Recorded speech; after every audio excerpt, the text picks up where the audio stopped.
Fala pessoal, eu Fagões com mais um vídeo para vocês, vídeo de pós-jogo. Barcelona perde para o Milan no amistoso de pré-temporada, né? Empate 2-2 no tempo normal e derrota nos pênaltis de 4-3. Um jogo muito bom, tá? Um jogo onde a gente viu novamente alguns problemas e viu algumas coisas que já está funcionando e viu coisas assim que a gente vê que precisa ser ajustado ou por peças ou por entendimento, né? E viu coisas também assim diferentes já, né? Do toque de Flick, algumas coisas que para mim ficaram mais claras no jogo de hoje. Então assim, gostei muito do jogo, tá? Esqueci de falar os gols, né? Foi 2 gols de Lewandowski, gol do Jovic e o gol do Pulisic. Pulisic ali, o gol do Pulisic. Ter Stegen poderia ter feito melhor, né?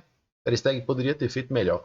Mas gostei muito do jogo, tá? Principalmente dos ajustes que o Barcelona fez no segundo tempo, né? Primeiro tempo com algumas dificuldades, vou falar mais sobre isso daqui. Mas assim acaba a gira nos Estados Unidos. Realmente você vê que tem muitos jovens com bastante potencial. No decorrer dessa semana aí eu pretendo ver que eu faço um vídeo mais com alguns jovens para destacar, mas foi bem interessante, tá? Eu quero, antes de começar a falar mais sobre o jogo, meus pontos positivos e negativos, eu quero agradecer os membros, agradecer a todo mundo que está aqui, o pessoal que dá aquele suporte, o pessoal que está sempre aqui apoiando o canal. R$ 2,99 se você quiser virar membro, botãozinho seja membro, link na descrição, aparece o link exclusivo do grupo Telegram confirmando o pagamento, você entra lá e conversa com a gente. Se você é aquele torcedor do Barcelona e procura entender os contextos, procura ser menos caótico com as coisas, você será muito bem-vindo lá, tá? Mas legal a gira nos Estados Unidos, né? Eu tava achando que ia ser horrível, mas a gente viu muita coisa positiva, principalmente vindo dos jovens, tá? A gente viu um time com intensidade legal. Vamos ver, assim, a gente vê que o time perde intensidade depois ao decorrer do segundo tempo ali,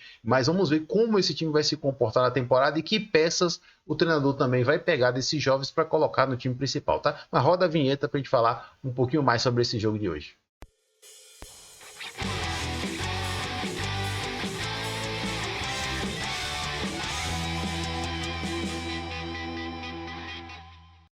Muito legal amistoso, tá? Muito legal. O Milan começou muito forte, depois o Barcelona teve que correr atrás do prejuízo, saiu atrás, ficou 2-0 para o Milan na partida. E hoje teve algumas mudanças no 11 ali.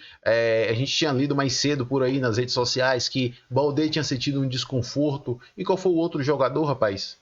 Esqueci o outro jogador aqui que tinha sentido também assim uma coisinha que talvez não poderia aparecer, talvez não aparecesse no 11 aí, mas eu tinha quase certeza que Baldé não ia para esse jogo e não foi mesmo. Dar uma passada no 11 aqui para vocês. Ter Stegen, Domingues, Lenglet, Valle, Martin, Christensen, Caçador, Rafinha, Gundogan, Paul Vitor e Lewandowski. Com pequenos ajustes ali nesse plano, né? A gente viu que Christensen jogou de volante ali pelo lado esquerdo, e a gente viu que Rafinha que jogou de ponta esquerda e o Paul Vitor jogou de ponta direita. Os ajustes que a gente viu nessa partida aí, tá? E Gundogan começando o jogo. Ah, foi o Pablo Torre, pronto. Agora que eu estou vendo o Gundogan, era o Pablo Torre, o segundo jogador. Baldé, acho que fazendo parte das rotações, um desgaste grande de jogo contra o Real Madrid. E o Pablo Torre parece que sentiu um pequeno desconforto e não foi para esse jogo e a gente viu um Gundogan. E o que é que eu posso tirar de positivo? Eu vou falar primeiro do que eu achei de positivo nessa partida,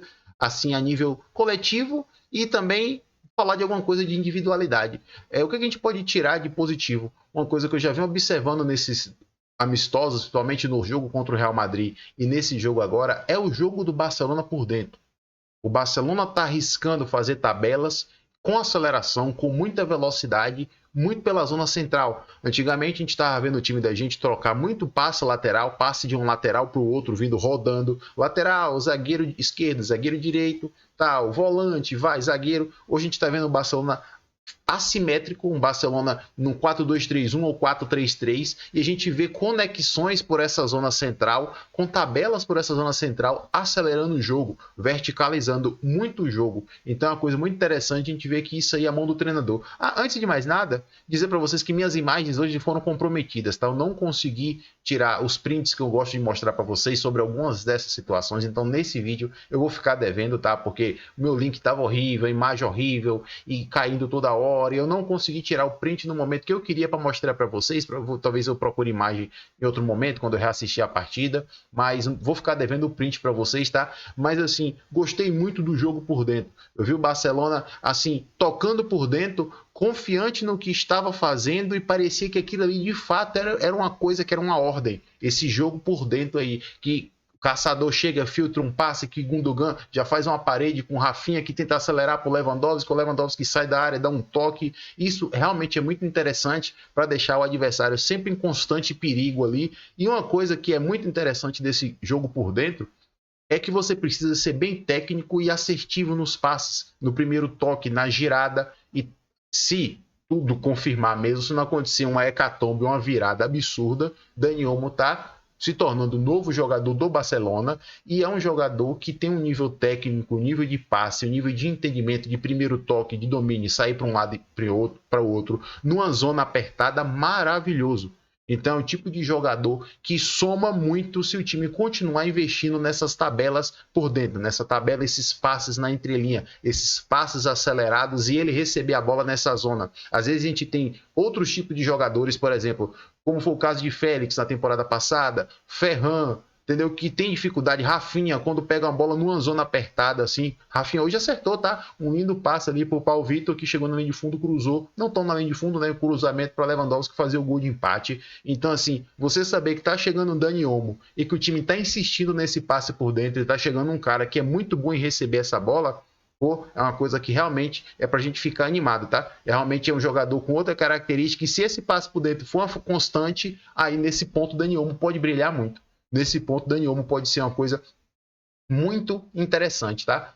E eu quero falar de um ponto positivo, mas esse ponto positivo também é um ponto negativo.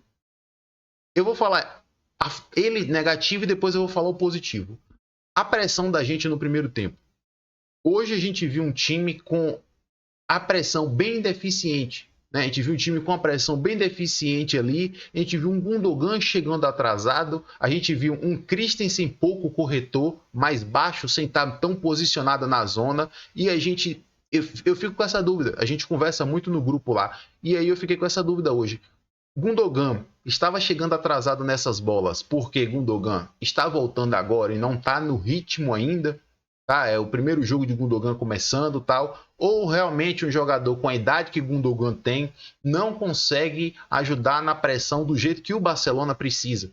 Hoje a gente viu o time do Milan romper a linha de pressão no primeiro tempo várias vezes e aí o Barcelona vira aquele Barcelona que causa pesadelos na gente, aquele Barcelona do desespero. Rompe a primeira linha de pressão, 5 jogadores ficam batidos, 4 jogadores ficam batidos, eles mesmos não têm as pernas para voltar e parar, aí alguém tem que saltar, aí toca uma bola nas costas da lateral, toca uma bola na defesa, faz uma inversão de lado e aí vira um salseiro. Toda hora que rompe a linha de pressão, o Barcelona não tem solução, não encontra outra forma. Então, ou corrige a linha de pressão, ou ajusta as correções para quando essa linha de pressão for rompida, a situação poder ficar mais controlada. Porque hoje, rompendo a primeira linha de pressão, as jogadas sobreposição nas nossas laterais estava sendo um terror. Primeiro tempo com o Rafael Leão, que é um jogador extraordinário, e o povo falou bem assim, o Alex Valle ele é muito novo contra o Rafael Leão. Meu amigo, ali não tem jeito.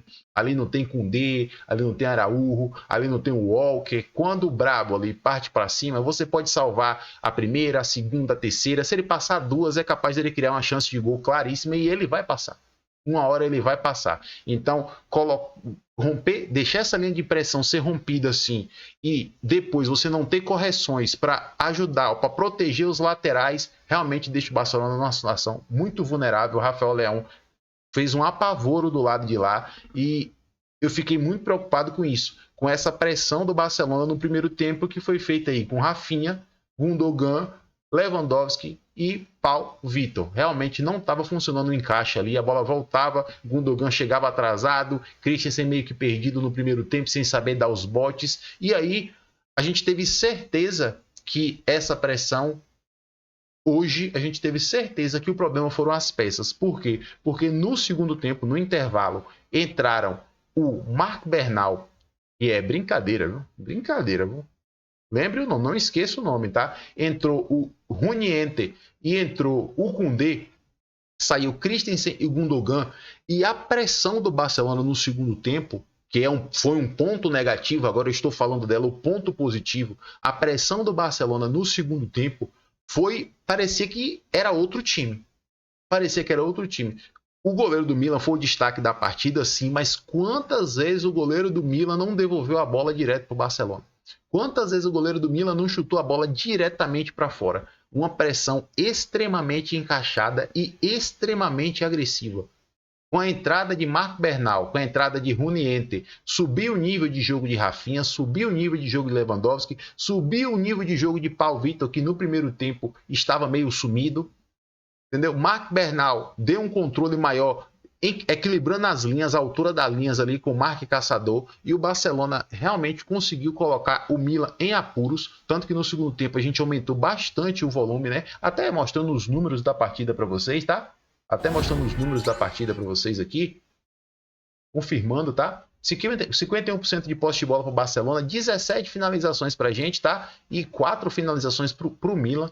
Foram 10 finalizações da gente no primeiro tempo, 7 no segundo tempo. Para mim tinha sido até mais finalizações no segundo tempo, tá? Confesso que até fiquei surpreso com tanto de finalização. E a gente viu no segundo tempo um time muito encaixado na pressão. Muito encaixado na pressão mesmo, e eu gostei, por causa da entrada do Marco Bernal, do Runiente, que deu uma estruturada nisso daí. Repito, eu não sei se foi porque o Gundogan tá voltando agora, ou se não vai ter condições de exercer essa pressão. É uma coisa para a gente observar também. E isso faz a gente também ficar com dúvida em Lewandowski, porque o Barcelona foi num pedaço do primeiro tempo onde a pressão não conseguiu ficar ajustada, foi outro no segundo tempo quando a pressão ajustou com a entrada desses jogadores, e foi outro quando o gás desses jogadores de ataque acabou.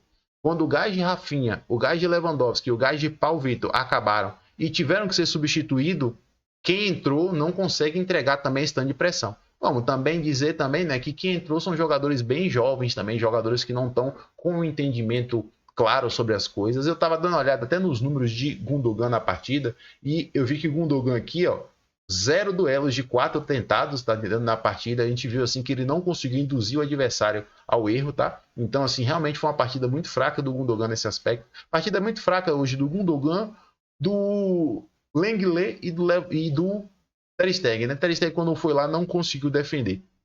Então, assim, como eu falei para vocês, eu não tenho imagens para mostrar para vocês hoje, mas assim, eu que critiquei bastante a Gira, no final das contas, foi muito proveitoso, porque a gente viu que tem jovens com capacidade. A gente viu que tem jovens que estão entendendo o que é que precisa ser feito. E surpreendentemente, tá? Surpreendentemente, o nível do Caçador e o nível do Marco Bernal é realmente absurdo. Ah, você não está falando do Paulo Vitor ainda? Vou falar. Mas eu estou falando porque são jogadores que jogam numa zona do campo onde o Barcelona precisava muito de jogador.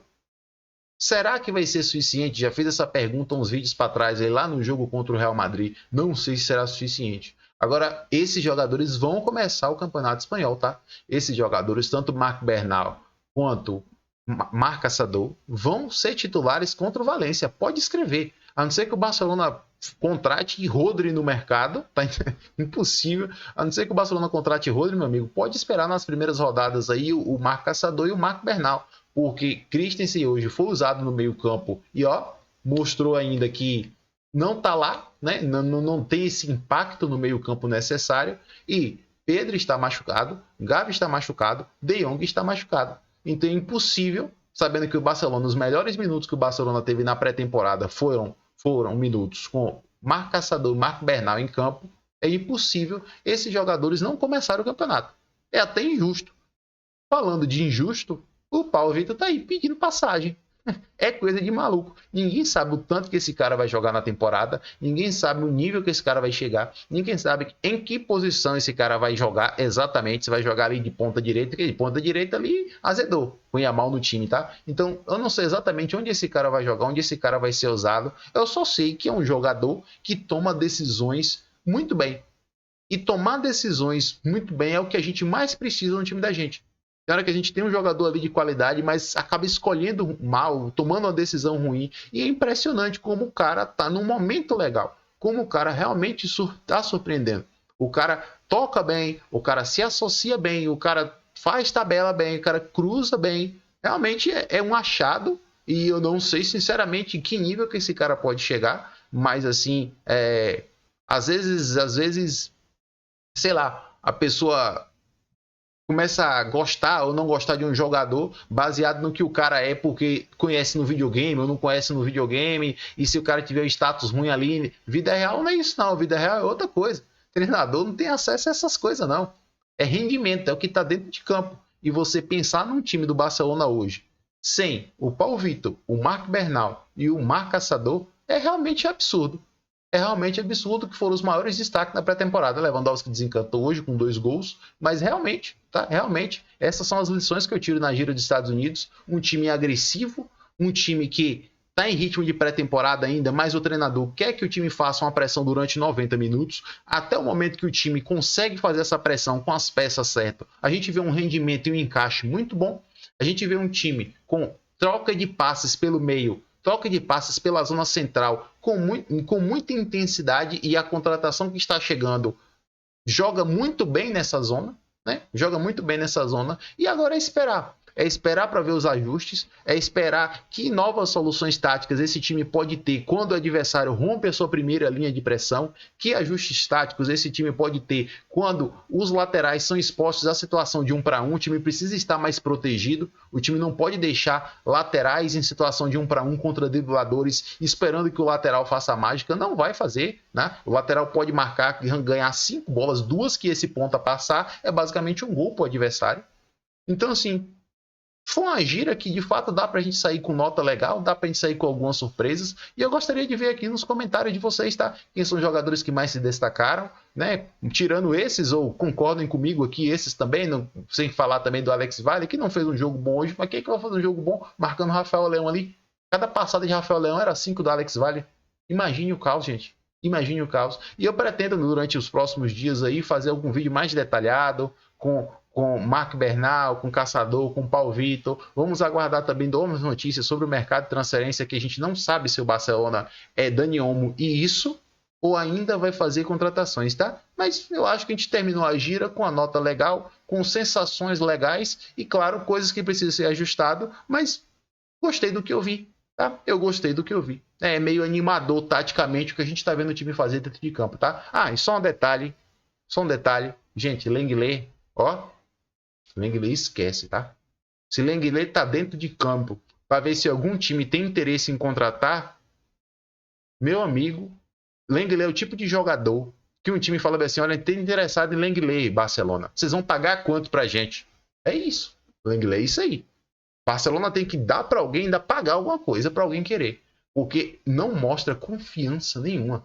Nenhuma. É uma pena, né? A gente poderia vender e ganhar um dinheirinho, tá? Mas é isso, pessoal. Deixa aqui nos comentários a opinião de vocês sobre tudo aí. Até o próximo vídeo aí. Qualquer notícia sobre o mercado de transferência, notícia sobre fair play, alguma coisa que sair do Barcelona, eu faço um videozinho maroto para vocês, tá? Valeu, pessoal. Até o próximo vídeo. Tchau, tchau.